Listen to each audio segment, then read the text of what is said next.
How do you find the people who needs to sell their home? Hey, so before I answer that question, here is simply what we do. What we do is we buy houses low and we sell high, okay? How we sell depends. Sometimes we rent them out, sometimes we buy it to hold, sometimes we buy it to flip, sometimes we buy it to partner with other people, joint venture, and sell them.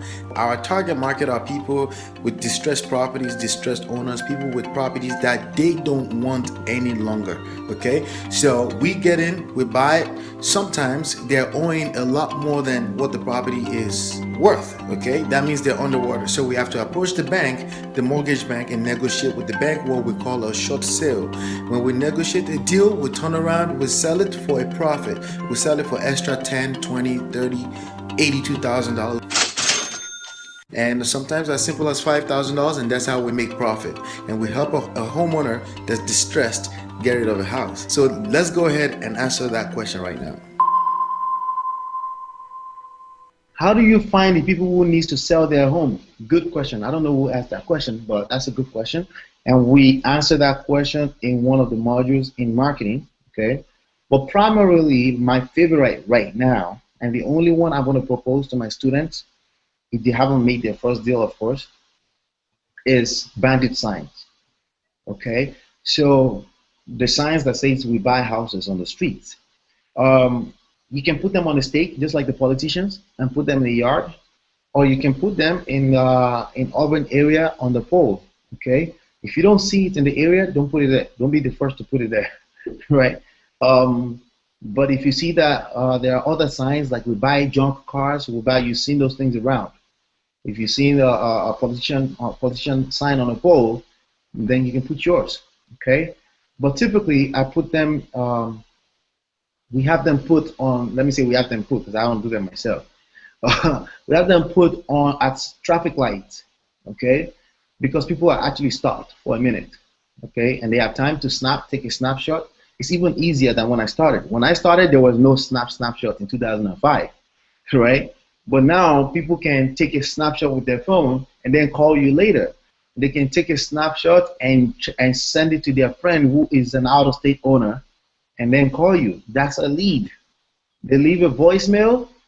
They leave a voicemail on your Google Voice number. You get it in your email. You set up a Google Voice, a local number. If it's Newark, it's 973. Okay. It doesn't matter if you're in Australia, if you're in Canada, anywhere you are. It's gonna be 973. You buy the number for cheap. I don't know, $1 or something like that on Google Voice, right?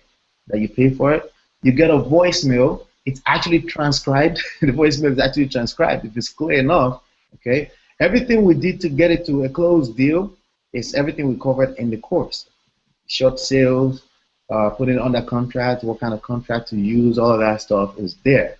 All of that stuff will need to be updated based on your local market, wherever you're operating. If you decide to do the business by yourself, okay, you're supposed to. I still talk to my lawyer. I still spoke to her yesterday. There's something I was doing in the old school way, and she put me in line. Like, no, don't do it that way anymore, right? And yet, things do evolve that way, and you have to be on point with that. But when it comes to marketing, marketing is marketing. So my favorite is bandit signs because, again, it hangs there for a long time. People continue to call it. But with letters, especially if you're tight on budget, when people read those letters, they dump it in the mail, the average person. And no one else, no other homeowners get to see it. But if somebody look at the bandit sign and it's not for them, what do? They move from the traffic light so other people can come there, right? Cost effective, right? Cost effective. So these two deals that I have here right now that I'm working on, they came from bandit signs, okay? And what does it cost? Again, we have, I'll tell you guys about that at the end, okay? So that's how we find deals. People see them is divorce, is whatever the situation is, they call us. They see we buy houses. If there's a potential short sale, they're in foreclosure. You say, hey, you guys have a sign. I saw a sign that says you buy houses. And I was wondering, I'm actually behind them, a mortgage, and I hold so much money, it's underwater. Do you guys take care of something like that? Guess what I say? Yeah. Right? Yeah. Very simple, right? So let's move on to the next one here. If you want more information on how to find the deals, then you just have to go through and review the module on finding the deals. Hey, if you like this video and you like the content and you got some value from it, don't forget to subscribe today, because I'm going to be shooting more videos like this and you want to be updated every single time I upload a new video to YouTube. Simply make sure you click subscribe. See you in the next one.